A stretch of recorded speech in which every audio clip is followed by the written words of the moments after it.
ظاہراً تبلیغ کرنے کے لیے پوری دنیا میں دین بھی پھیلانا ہے۔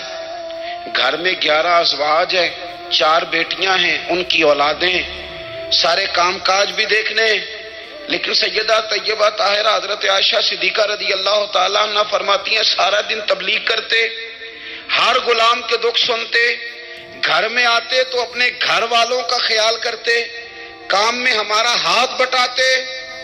قربان جاؤں، کہتی ہیں زمانہ سارا سو جاتا لیکن آمنہ کے لال مصلی بچھا لیتے۔ دنیا سو گئی، ساری سب سو گئے، جو خدام تھے، وہ جو غلام تھے، وہ سو گئے۔ صحیح مسلم نے لفظ ملیں گے، سیدہ پاک فرماتی ہیں او میرے نبی کے غلاموں، میں نے یہ رنگ بھی دیکھا ہے کہ حضور نے اتنا کھڑے رہے، اتنا قیام کیا، اتنا قیام کیا کہ مقدس پیروں میں ورم آ گئے، سوج گئے پیر۔ ہم سیر کرنے گئے تو تھک گئے، بات الگ ہے، لیکن عبادت میں یہ بھی تو مسلم شریف ہے نا، یہ بھی تو دین ہے نا، یہ بھی تو حضور کی سنت ہے، یہ بھی تو وہ چیز ہے جو کریم کی آنکھوں کی ٹھنڈک ہے۔ سیدہ فرماتی ہیں پیروں میں ورم آ گئے، اور ساری رات ہی حضور نے نماز پڑھی اور ایک ہی آیت بار بار دہرائی۔ مسجد نبوی میں بلال حبشی نے فجر کی اذان دے دی اور حضور ابھی مصلی پہ تھے۔ کریم فارغ ہوئے، میں نے عرض کی یا رسول اللہ صلی اللہ علیہ وسلم، آپ کے تو صدقے اللہ اگلے پچھلوں کے گناہ معاف کرے گا، آپ تو شفیع ہیں، آپ تو انبیاء کے امام ہیں۔ تو حضور نے فرمایا عائشہ تم نے گنوایا ہے نا میرے اللہ کی مجھ پر کتنی رحمت ہے، افلا اکون عبدا شکورا، فرمایا اگر اس نے اتنی نعمتیں دی ہیں تو کیا میں اس کا شکر گزار بندہ نہ بنوں، میں شکر گزار بندہ نہ بنوں اس کا؟ پھر اگر اتنی نعمتیں اس نے دی ہیں، مجھے اتنا نوازا ہے، تو پھر میں اس کے سامنے سجدے نہ کروں؟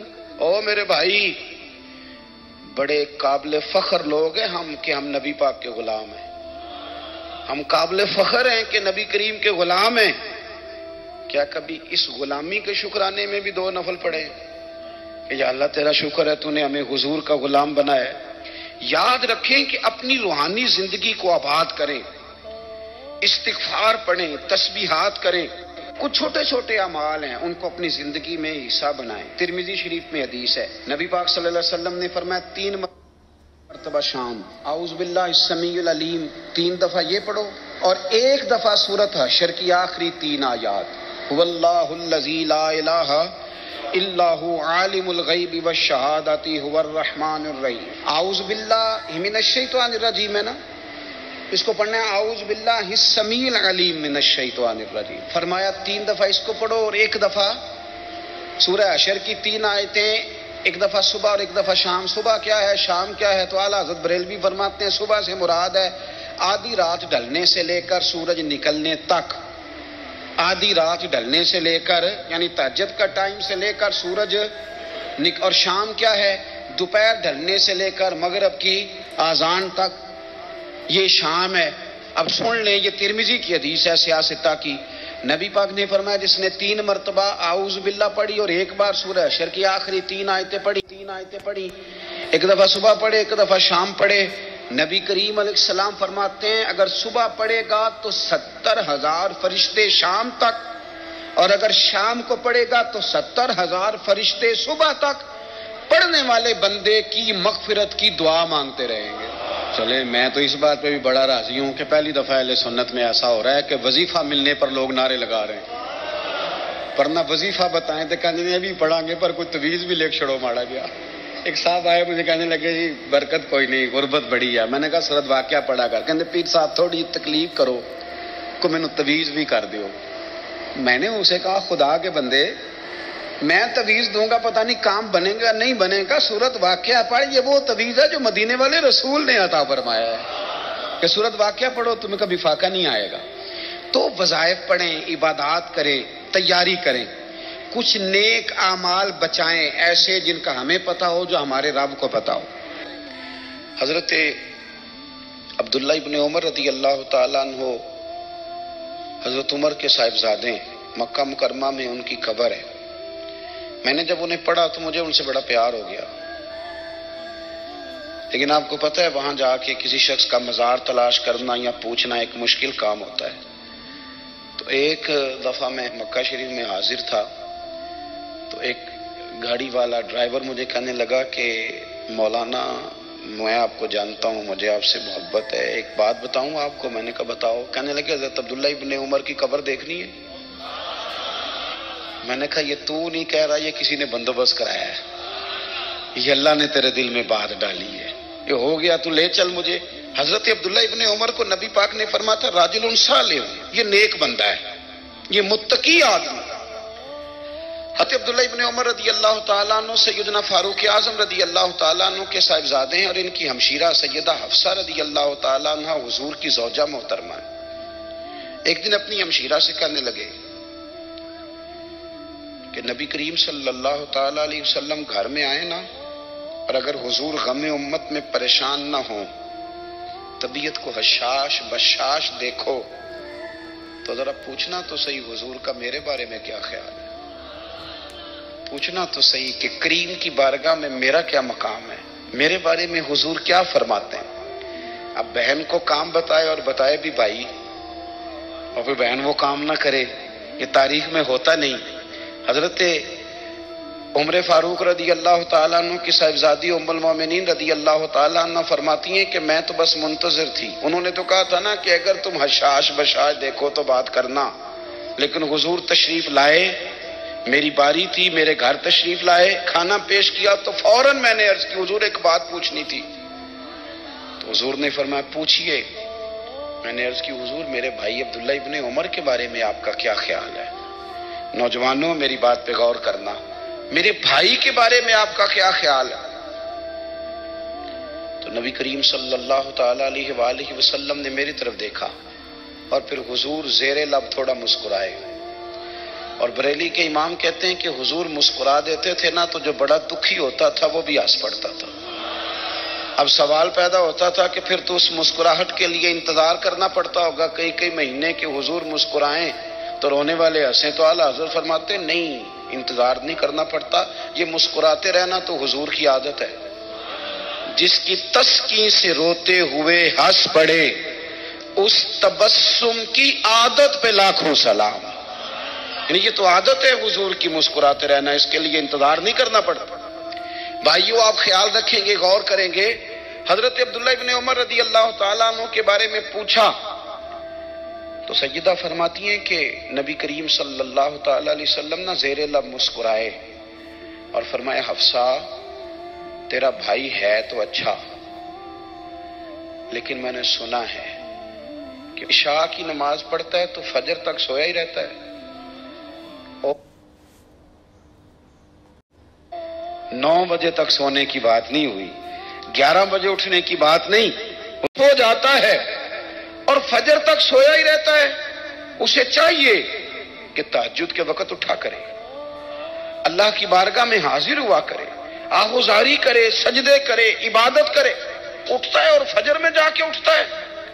حضرت جناب حفصہ رضی اللہ تعالیٰ عنہ کہتی ہے میں نے جناب عبداللہ ابن عمر کو پیغام دیا اور میں نے کہا میرے جوان بھائی سن. نبی پاک نے فرمایا ہے تو اچھا پر تہجد میں نہیں اٹھتا، نفل نہیں پڑھتا. او میری ملت کے جوانوں، مزہ نہیں آ جاتا جب ساری دنیا سوئی ہو، ساری دنیا، اور بستر بھی گرم ہو اور نیند بھی پورا غلبہ کر رہی ہو، اور اچانک گھنٹی بجے دماغ میں، آنکھ کھلے، گھڑی پہ نظر پڑے، 3:30 4 بجے کا پیغام گھڑی بتائے، اور کوئی چڑھتی جوانی والا اٹھ کے وضو کرے، اور جب وہ مصلی کھول کے بچھائے تو مدینے والے محبوب کہتے ہیں کہ ہر نماز پہ رب ثواب دیتا ہے، اور جو اٹھ کے تہجد کی نماز پڑھے اسے دیکھ کے تو رب مسکراتا ہے، جو اس کی شان کے لائق ہے، جو اس کی شان کے لائق، وہ مسکراتا ہے، خوش ہوتا ہے کہ میرا بندہ تہجد میں اٹھ گیا، وہ مسکراتا ہے. کاش ہماری صبحیں کبھی اپنے مالک کے نام ہو جائیں. کاش کے صبح. حضرت ابو الحسن رحمت اللہ تعالی علیہ حضرت معاذ ابن جبل رضی اللہ تعالیٰ عنہ کے پاس بیٹھا کرتے تھے. فرماتے ہیں ان سے جو پیار بڑھا تو پھر میرا مصلی سے بھی بڑھ گیا. تابعین فرماتے ہیں صحابی رسول سے محبت ہوئی تو ذکر سے بھی ہو گئی، پھر درود شریف سے بھی ہو گئی، محبت ان سے بڑھی تو پھر اللہ نے مسجد کا پیار بھی بڑھا دیا۔ آپ فرماتے ہیں کہ میری ہر وقت طبیعت چاہتی تھی کہ بس اللہ اللہ کروں، بس اللہ اللہ کروں، بس نہ میں ذرا تھوڑی جان چھڑاؤں لوگوں سے، کو 10 منٹ ملے تو میں کچھ 4 نفل پڑھ لوں، میں تھوڑا سا نہ بچوں لوگوں سے، اور مجھے تسبیح ملے تو میں نہ کچھ 400-500 دفعہ استغفار پڑھوں، سبحان اللہ، الحمدللہ، اللہ اکبر، لا حول ولا قوت الا باللہ، میں نہ تسبیحات پڑھوں۔ فرماتے ہیں کہ بچے تھے گھر میں 6-7، غربت تھی، کام ملتا کوئی نہیں تھا، اور میں کام چور نہیں تھا، کام ڈھونڈتا تھا، پر اللہ کی قدرت کے کام نہیں ملتا تھا۔ فرماتے ہیں کہ میں نے ایک دن اپنی اہلیہ سے کہا کہ آج میں پھر جاتا ہوں کام ڈھونڈنے، تو میری بیوی بڑی فرما بردار تھی، پر اس دن نہ غربت کے ہاتھوں تنگ آ کے کہنے لگی، آج نانا کوئی تو چیز لے کے آیا، تو مجھ سے بچوں کی بھوک نہیں دیکھی جاتی، یہ سب روگاں دا روگ محمد جس دا نام غریبی، کنڈ بلا کے لنگ جاندے نہیں دوست یار قریبی، تو آج نہ کچھ لے کے آیا تو میں بچے لے کے میکے چلی جاؤں گی۔ شیخ فرماتے ہیں کہ میں بڑا پریشان گھر سے نکلا، پر میں نے صبح سے لے کے زور تک کام ڈھونڈا، کام ملا کوئی نہیں، تو میرے دل میں خیال آیا چلو کام نہیں ملتا تو اللہ اللہ تو کرے نا، چلو بندوں کی مزدوری نہیں ملتی تو رب کریم کی عبادت ہی کرتے ہیں۔ فرماتے ہیں کہ میں نے نا فرات کے پانی سے وضو کیا، نہر کے، شدید دھوپ تھی، ساتھ ریت تھی اور ریت تپ رہی تھی، میں نے اپنا رومال وہیں مصلی کے طور پر بچھا لیا، اور فرماتے ہیں کہ زور سے لے کر عصر تک نماز پڑھی، دھوپ بھی پورے زور پہ، پر میرے سجدے کا ذوق بھی پورے زور پہ۔ فرماتے ہیں سورج بھی چمک رہا ہے اور رب کی عبادت کا ذوق بھی پورے زور پہ، میں سجدہ کروں تو پھر میرا اٹھانے کو جی نہ چاہے۔ میرے استاد لکھا کرتے تھے، یہ ان کا شعر ہے، وہ کہا کرتے تھے مجھے سوز دے، مجھے ساز دے، اور مجھے نیم شب کا نیاز دے، دم سجدہ خود کو میں توڑ دوں، مجھے ایسا ذوق نماز دے، اور میں تیری بہار کا پھول ہوں، میں کھلا بھی ہوں تو تیرے لیے، مجھے میری شاخ سے توڑ لے، مجھے اپنی زلف کا ناز دے۔ بھائی فرماتے ہیں کہ عصر تک میں نے نفل پڑھے، دن ڈھلنے لگا، عصر کی نماز پڑھی اور میں وہاں سے چلا۔ اب میں جب نکلنے لگا تو دل میں خیال آیا کہ چھوٹی چھوٹی دیواریں ہیں گھر کی، بغیر کچھ لیے جاؤں گا تو بیوی دور سے دیکھے گی تو شور کرے گی کہ پھر خالی ہاتھ آ گیا ہے۔ کہتے میں نے اپنے اسی رومال میں جس پہ میں نے نماز پڑھی تھی نا، رومال میں کی آخی دے پنجابی جسافہ کہتے ہیں، اسی میں نا میں نے کچھ ریت بھر لی کہ وہ دور سے دیکھے گی تو سمجھے گی کچھ لے کے آیا ہے، چلو جا کے اسے بتا دوں گا کہ آج پھر مزدوری نہیں ملی۔ کہتے ہیں وہ ریت لے کر جب میں گھر میں گیا تو پہلے بیوی دروازے پہ کھڑی ہوتی تھی، پوچھتی تھی خالی ہاتھ آ گئے ہو؟ آج میں نے دیکھا تو ہے ہی کوئی نہیں۔ فرماتے ہیں میں اندر داخل ہوا، سلام لیے، کونے میں میں نے وہ رومال رکھ دیا اور میں نے آواز دی کہ بھلی مانس کہاں ہو؟ تو وہ کہنے لگی آپ منہ ہاتھ دھو لیں، میں روٹی لے کے آئی۔ میں نے کہا روٹی کہاں سے آ گئی؟ یہاں تو کئی دنوں کے فاقے ہیں، تو کئی دنوں کی غربت ہے، یہاں تو اس گھر میں تو فقیری ہے۔ فرماتے ہیں کہ وہ روٹی لے کے آئی اور اس وقت کی جو موجودہ نعمتیں تھیں، سمجھ لیں سلاد، اچار، ہر چیز ساتھ لائی۔ میں نے کہا کہ بچے کہاں گئے؟ کہنے لگی وہ کھانا کھا کے کھیلنے گئے، آپ کھانا کھا لیں آ جاتے۔ کھانا اس نے چن دیا۔ میں نے حیرت انگیز لہجے میں ساری نعمتیں اپنے دسترخوان پہ دیکھ کر کے بیوی سے پوچھا یہ کہاں سے آیا کھانا؟ بچوں کو تو نے کہاں سے کھانا کھلایا؟ یہ سارا کچھ کیسا ہے؟ تو کہنے لگی پتہ نہیں آج آپ کس کریم کی مزدوری کرنے چلے گئے تھے، پتہ نہیں کس کریم کی، میرے گھر میں تو اتنی نعمتیں آئی ہیں کہ مجھ سے سنبھالی نہیں جا رہی، اتنا اناج ہے، اتنا گندم ہے، کس کریم کے دروازے آج چلے گئے تھے؟ یہ کہتے کہتے وہ اٹھی اور اٹھ کر کے کہنے لگی پہلے بڑا کچھ آیا تھا، اب کیا لے آئے ہو؟ اور جا کر کے نا اس نے وہ ریت والا رومال کھولا، کہنے لگے میں تو لے کے آیا تھا ریت، تو میرے رب نے اسے بھی سونے اور ہیرے بنا دیا تھا۔ جب آپ کی توجہ اللہ کی جانب، میرے نبی پاک صلی اللہ تعالی علیہ وسلم نے فرمایا ہر چیز اپنے رب سے مانگ، ہر چیز مانگ، ہر چیز مانگ۔ یا رسول اللہ کیا کچھ؟ میرے محبوب نے فرمایا تیرے گھر میں نمک بھی ختم ہو جائے تو وہ بھی اپنے رب سے مانگا کر، تو مانگنا وہ تجھے دے گا، تو اس کی بارگاہ میں کشکول طلب دراز تو کرنا۔ اور ترمذی شریف میں عجیب لفظ ہیں، رسول کائنات نے فرمایا، رب کریم فرماتے ہیں جب میرا بندہ ہاتھ اٹھاتا ہے نا تو مجھے حیا آتی ہے کہ میں خالی کیسے لوٹا دوں اس کے۔ اتنے بڑے بادشاہ کی بارگاہ میں، او بھائی لوگوں سے عزتیں تلاش کرتے ہو تو وہ کیا تمہیں عزت دیں گے؟ وہ تو کل اچھا کہتے ہیں پرسوں برا کہنے لگ جاتے ہیں۔ لوگوں کے سامنے گڈ بک میں آنا چاہو گے تو وہ تو سویرے تمہارے بارے میں کچھ کہیں گے، شام کچھ اور کہیں گے۔ اپنی روحانی زندگی آباد کریں، اپنے مصلے کو وقت دیں، اور دنیا سے چھپ کر اس موبائل کو بند کر کے اور اپنے آپ سے بھی چھپ کے اور تنہا ہو کے چھپا کے سارا کچھ اپنے آنسو اپنے رب کی بارگاہ میں پیش کریں، اس کے حضور حاضری دیں۔ سنو نا ترمذی کی حدیث، اور اسے یاد رکھنا، نبی پاک علیہ السلام نے فرمایا اپنے دکھ لوگوں کے سامنے نہ بیان کرنا، سیٹھوں نوابوں کو نہ بتاتے پھرنا، دنیا داروں کے سامنے جا کے نہ رونا کہ میں تکلیف میں ہوں۔ فرمایا اگر دنیا داروں کو دکھ بتاؤ گے رب تمہیں کبھی غنی نہیں کرے گا، اور لوگ ہیں کہ الٹا مذاق اڑائیں گے۔ آپ کی جس سے بڑی پکی یاری ہے نا، پکی، وہ تب تک پکی ہے جب تک آپ نے 50,000 مانگا نہیں، اور جس وقت آپ نے کہہ دیا کہ میں مجبور ہوں میری مدد کر تو پھر ختم ہو گئی دوستی۔ لوگوں کی تعلقات آپ کے ساتھ تب تک ہیں جب تک آپ ان سے کوئی ضرورت وابستہ نہیں کرتے۔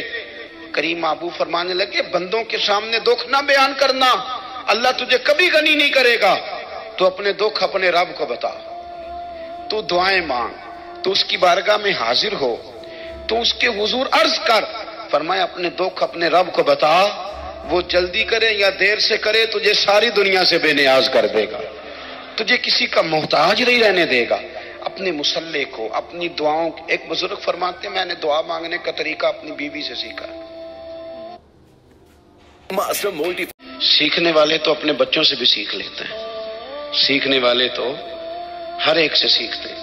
وہ کہتے ہیں میں نے دعا مانگنے کا سلیقہ اپنی بیوی سے سیکھا ہے۔ حضرت وہ کس طرح؟ کچھ پیسوں کی ضرورت کے لیے کہا تو میں نے اسے کہا کہ بھئی ابھی میرے پاس نہیں ہے، کچھ دنوں میں آتے ہیں تو میں دے دوں گا۔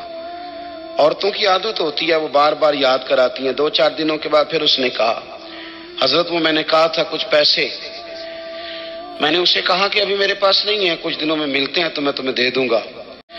میں نے اسے کہا کہ ابھی میرے پاس نہیں ہے، کچھ دنوں میں ملتے ہیں تو میں تمہیں دے دوں گا۔ اس نے کچھ دنوں کے بعد پھر کہا حضور وہ میں نے کچھ پیسے کہے تھے۔ فرماتے میں نے ڈانٹ دیا، میں نے کہا کہ کیا تو روز مجھے شرمندہ کرتی ہے، کہا نا میرے پاس نہیں ہے، ہوں گے تو دے دوں گا، تو روز یاد کراتی ہے۔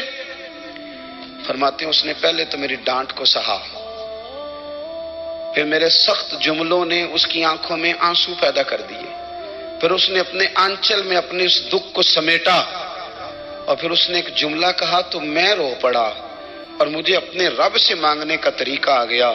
مجھے کہنے لگی حضرت جی آپ نے ڈانٹ دیا میں نے سہ لیا، پر آپ ہی میرے شوہر ہیں، بتائیں نا آپ سے نہ کہوں تو میں کس سے جا کے کہوں۔ فرماتے ہیں میں رو پڑا، اور میں کھل کے رویا، اور میں تڑپ کے رویا، اور پھر میری سسکیاں بند گئیں۔ تو مجھے کہنے لگی آپ کو کیا ہوا؟ میں نے کہا مجھے بھی دعا مانگنی آ گئی ہے۔ جب میں اسے کہوں گا نا اللہ تو ہی میرا رب ہے، میں تجھ سے نہ کہوں تو میں کس سے جا کے کہوں؟ میں کیوں کسی بندے سے سوال کروں؟ میں کیوں کسی دنیا دار سے کہوں؟ میں تیرے بندوں کا، نیک بندوں کا وسیلہ لے کے، تیرے محبوب کی غلامی لے کے تیری بارگاہ میں آیا، تجھ سے نہ مانگوں تو کس سے مانگوں؟ سمجھ آ گئی ہے جب میں اس رنگ میں مانگوں گا تو میرا رب میرے اوپر بڑا ہی فضل فرمائے گا، وہ میرے اوپر بڑی رحمت کرے گا، وہ میرے لیے آسانیاں کرے گا۔ عزیز دوستو ہم اس طرح کرنے لگ گئے ہیں کہ ہم نے نا اپنے تعلقات پر اعتماد کرنا شروع کر دیا ہے۔ میرے تعلقات بہت ہیں، ہم نے اپنی دولت پر اعتماد کرنا شروع کر دیا ہے، میرے پاس دولت بہت ہے۔ ہم نے اپنے علم پر، اپنی شہرت پر اعتماد کرنا شروع کر دیا ہے کہ میرے پاس فلاں چیز بہت ہے۔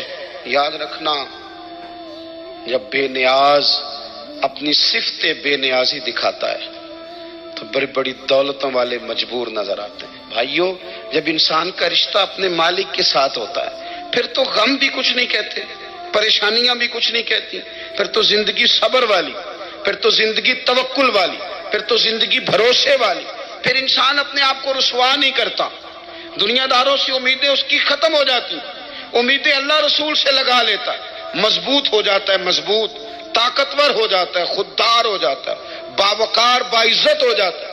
حضرت بہلول دانا رحمت اللہ علیہ بیٹھے تھے تو ہارون رشید حج کر کے آ رہا تھا، تو رستے میں حضرت شیخ سے ملاقات ہو گئی، تو السلام علیکم کے بعد کہنے لگا حضور کوئی حکم ہو تو بتائیے گا۔ تو حضرت بہلول دانا فرمانے لگے تیرا رب کون ہے؟ اس نے کہا اللہ۔ تو فرمایا میرا کون ہے؟ کہا اللہ۔ فرمانے لگے تو بڑا ہی بیوقوف ہے، کیا تو یہ سمجھتا ہے کہ رب ہارون رشید کو تو دے گا اور بہلول دانا کو بھول جائے گا؟ تیرا بھی وہی رب ہے، میرا بھی وہی رب ہے، اس نے اگر تجھے دے کے آزمایا ہے تو ہو سکتا ہے مجھے نہ دے کے آزما رہا ہو، جب اس کی حکمت کے تقاضے ہوں گے تو عطا کرے گا اور دے گا، تو جا اپنا کام کر۔ بھائی اپنی روحانی زندگی، اپنی عبادات، اپنے وظائف، اپنے روزمرہ کے معاملات، اپنی دعائیں، اپنا استغفار، دیکھو کوئی مشکل کام تو نہیں، 2 رکوع ہیں سورہ واقعہ کے، اگر رات کو پڑھ لی جائے تو۔ میں کس طرح یہ بات بیان کروں کہ تعویذ بانٹنا آسان ہے اور وظیفہ بتانا مشکل ہے؟